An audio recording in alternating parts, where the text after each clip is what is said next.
Olá pessoal, sejam bem-vindos a mais um vídeo.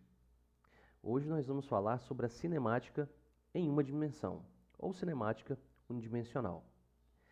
Na cinemática, nós estudamos o movimento de qualquer objeto sem levar em conta o que causou esse movimento.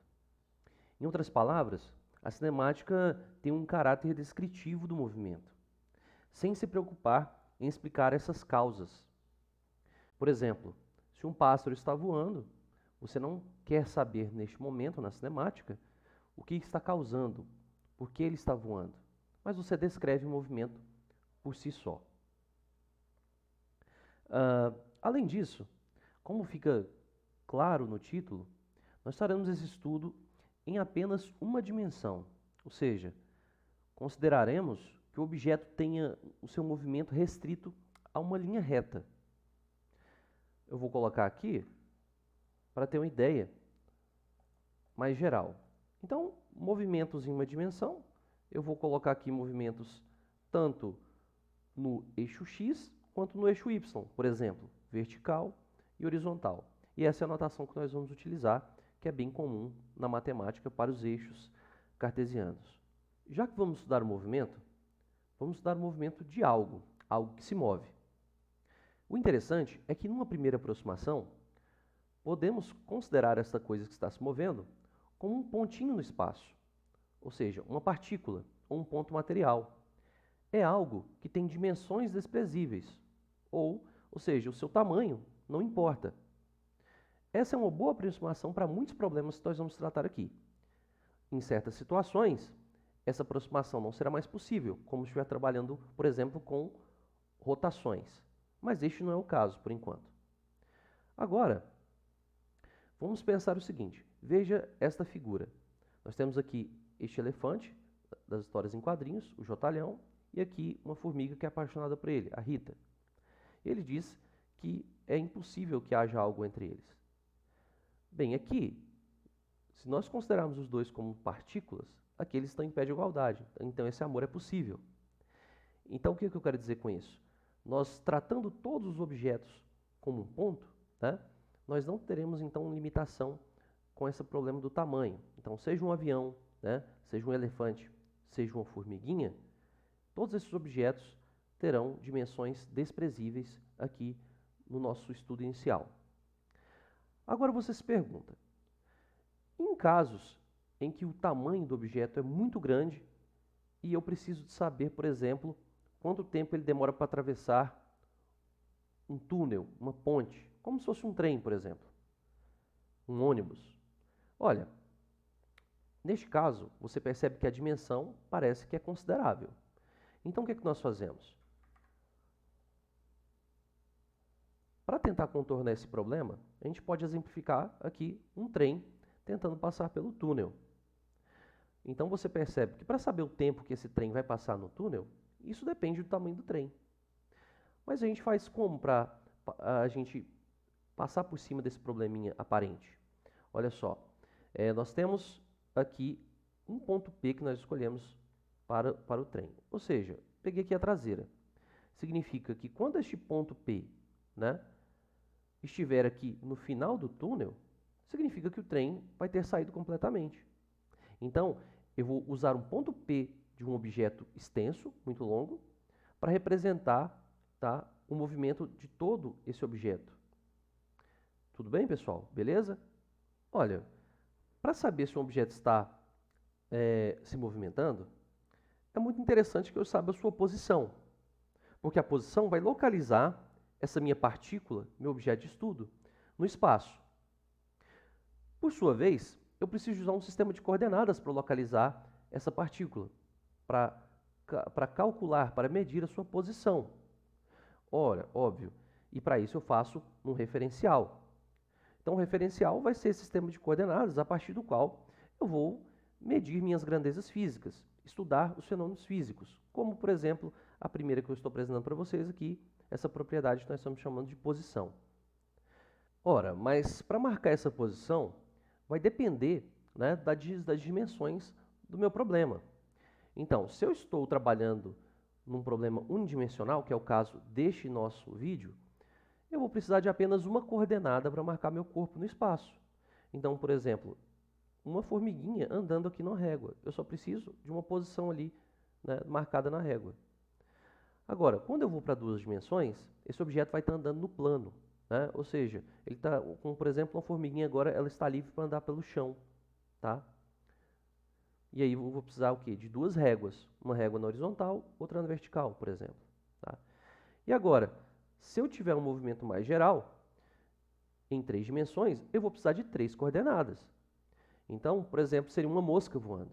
Então, eu precisaria de comprimento, largura e altura para localizar esta mosca aqui no meu quarto, por exemplo. Então, é muito importante nós sabermos com quantas variáveis, com quantas coordenadas eu vou representar a posição do meu objeto. E sempre em relação a um referencial. Para encerrar essa parte de referencial, pelo menos por enquanto, a gente pode falar sobre um aspecto fundamental dos referenciais, que é o quê? Que eles determinam se um corpo vai estar em movimento ou não. Olha só o exemplo. Vamos pegar aqui, por exemplo, este ônibus, né? E esse aqui, você tem uma pessoa neste montinho aqui vendo esse ônibus passar. No referencial do ônibus, eu posso dizer que essas pessoas que estão aqui estão paradas, elas não estão em movimento, né? Por quê? Porque a posição delas não muda com o passar do tempo. Eles sempre estarão na mesma posição em relação ao ônibus, nessas cadeiras. Mas, para este referencial deste senhor que está aqui sentado nesse morrinho, vendo tudo, ele acaba percebendo que a posição desses passageiros, juntamente com o ônibus, muda com o passar do tempo. Então eu posso dizer que o movimento depende do referencial adotado. E isso é muito importante para estudar o movimento dos objetos. Então tenha isso em mente. Nós acabamos de ver o tanto que o referencial é importante na determinação de um corpo estar em movimento ou não. Mas o que vai caracterizar este movimento? Nós dissemos que um corpo está em movimento se a partir de um referencial as suas posições, né, estão mudando. A posição desse objeto muda com o passar do tempo. Então suponhamos que aqui nesta reta x, um movimento em uma dimensão, este ponto zero aqui seja o meu ponto de referência. Olha, eu marquei a minha posição inicial num tempo t1 como x1. Esta é a posição inicial do objeto. Depois de um tempo, um tempo t2, no instante t2, ele está na posição x2. Então quer dizer que a partir desse referencial, meu objeto, tá, teve a sua posição mudada com o passar deste tempo. Ou seja, eu chamo isso, tá, pessoal, a diferença entre as posições final e inicial de deslocamento, tá? Então, esta mudança, tá, esta variação na posição de uma partícula em relação ao referencial, eu vou chamar de deslocamento. Agora, eu preciso dizer uma coisa importante. Aqui no contexto unidimensional, talvez isso não seja tão visível, mas deslocamento é uma grandeza vetorial, ou seja, ela necessita de módulo, direção e sentido. Então, nós vamos ver, com o passar do tempo, essa característica ficando mais clara. Tudo bem? Então, a notação que é utilizada para denotar o deslocamento é o ΔX. Delta na física, tá? Ele sempre está relacionado com variações. Neste caso, delta é a variação e x seria a posição.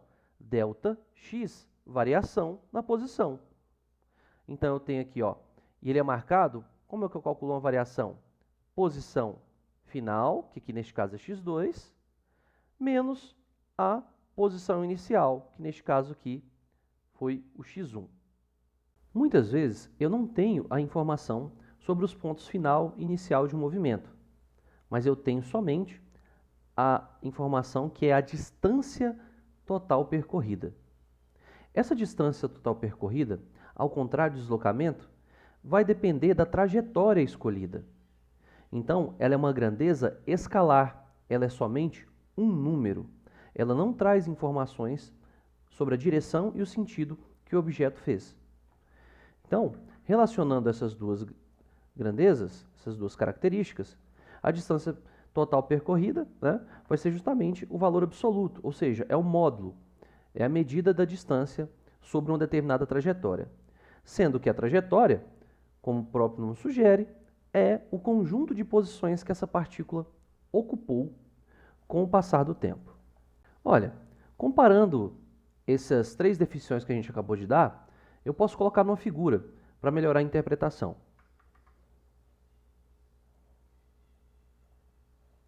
Então aqui eu tenho, tá, o ponto de partida e o ponto de chegada, a posição inicial e a posição final.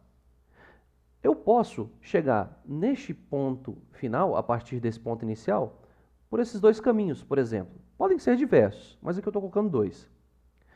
Como eu estou trabalhando unidimensionalmente, ou seja, em uma dimensão, fica bem claro que o deslocamento aqui, né, aquilo que depende somente do ponto final inicial, é dado por essa diferença, x2 menos x1, tá? E é claro que vai coincidir então neste caso que a distância percorrida é o próprio deslocamento, tá? Agora, se eu optar por esse caminho de cima, por uma trajetória que não é retilínea, o que vai acontecer? A distância percorrida vai ser diferente, vai ser maior, tá? Então o deslocamento sempre é calculado, né, como a diferença entre a posição final e inicial e sempre será em linha reta, enquanto a distância percorrida vai depender das diversas trajetórias que são possíveis. Para que a gente possa entender de uma vez por todas qual a diferença entre deslocamento e trajetória, eu vou colocar aqui um exemplo da seguinte figura. Suponhamos que eu tenho uma partícula que esteja na posição inicial x1 e queira se movimentar até o ponto x2. Aí, ela vai fazer isso por dois caminhos diferentes. Primeiro, ela vai fazer aqui pela hipotenusa desse triângulo. Nós sabemos que a hipotenusa desse triângulo é o maior lado do triângulo retângulo. Certo? Então, neste caso, a distância total percorrida por essa partícula, né, vai ser o tamanho da hipotenusa. Certo? O deslocamento será ΔX, que é igual a x2 menos x1. Tudo bem? Agora, suponhamos que essa partícula queira fazer agora o outro caminho alternativo, pelos catetos desse triângulo. Então, ela agora percorrerá este caminho aqui, ó. O cateto A, por exemplo, depois o cateto B. E pronto, ela chegou no ponto x2. A distância percorrida por essa partícula foi A mais B. Nós sabemos que a soma dos catetos é maior do que a da hipotenusa no triângulo retângulo. Logo, eu posso claramente ver que a distância percorrida pela partícula no primeiro caminho é menor do que a no segundo caminho. Mas o interessante é, qual foi o deslocamento? O deslocamento, pessoal, é exatamente o mesmo. O deslocamento pelo caminho verde também é x2 menos x1. O que isso quer dizer, pessoal? Não importa a trajetória que eu escolha percorrer o meu caminho, o deslocamento é sempre o mesmo e é sempre em linha reta. Já a distância percorrida vai depender da trajetória que for escolhida. Mas aqui neste capítulo, só para repetir o que eu já falei antes e deixar bem claro para vocês. Nos casos em que eu tiver um movimento em uma dimensão, a trajetória sempre será retilínea. Então, o que vai acontecer? O deslocamento e a distância total percorrida são iguais em módulo. Ou seja, tem o mesmo valor numérico. Tudo bem? Para encerrar aqui, eu tenho que colocar as unidades, né? É muito importante, se a gente está trabalhando com a grandeza física, a gente apresentar a sua unidade de medida. Nós vamos trabalhar como padrão o Sistema Internacional de Unidades, né? Então, no SI, né? Então, tanto a distância, que eu vou chamar aqui de desão, tá? Como o deslocamento, tá? Serão dados em metros. São dados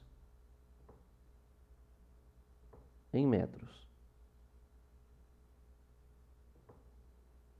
E o símbolo que a gente usa é este M minúsculo. Vamos então falar agora sobre o conceito talvez mais fundamental da física, que permeia aí todas as áreas da física, que é o conceito de velocidade.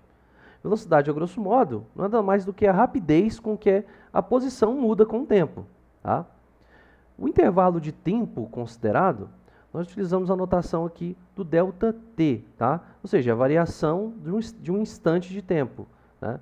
ΔT vai ser o instante de tempo final menos o instante de tempo inicial. Né? Bem, agora, nós apresentamos aqui pela primeira vez a velocidade de duas maneiras. Né? A velocidade média e a velocidade escalar média. Qual que é a diferença entre essas duas? Na velocidade média, a principal característica dela é que ela é definida a partir do deslocamento. Então, eu tenho aqui, né, que a gente viu agorinha, este aqui é o deslocamento, que é a diferença entre a posição final e a posição inicial. Portanto, sendo o deslocamento uma grandeza vetorial, tá? Essa velocidade média também, claro, vai ser uma grandeza vetorial. Tá? Então, ela é calculada a partir da razão entre o deslocamento e o intervalo de tempo considerado. Agora, no caso da velocidade escalar média, tá? Ela não traz consigo informações sobre direção e sentido. Por quê? Porque nós temos aqui, na sua definição, a distância total percorrida. Tá? Então, enquanto a velocidade média ela é definida pelo deslocamento, na velocidade escalar média, nós utilizamos a distância percorrida. E a distância percorrida é uma grandeza escalar.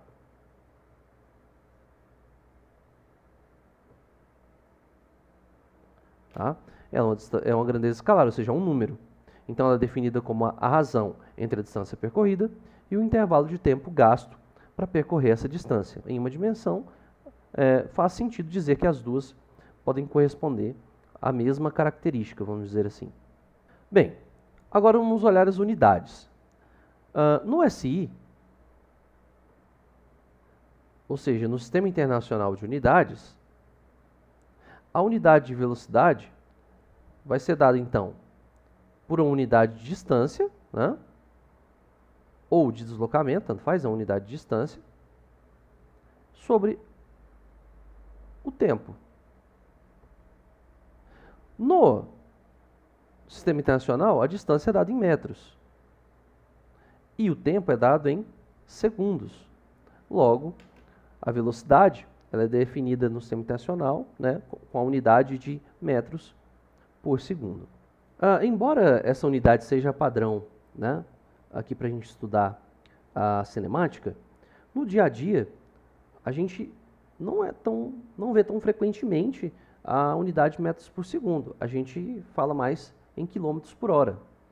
Então, creio que vale a pena a gente parar um pouquinho para fazer essa conversão que vai ser tão útil aqui durante o desenvolvimento do nosso curso. Então, é bem fácil. Nós vimos que as regras de conversão no vídeo passado se baseiam em escrever as unidades antigas, né, nas unidades novas.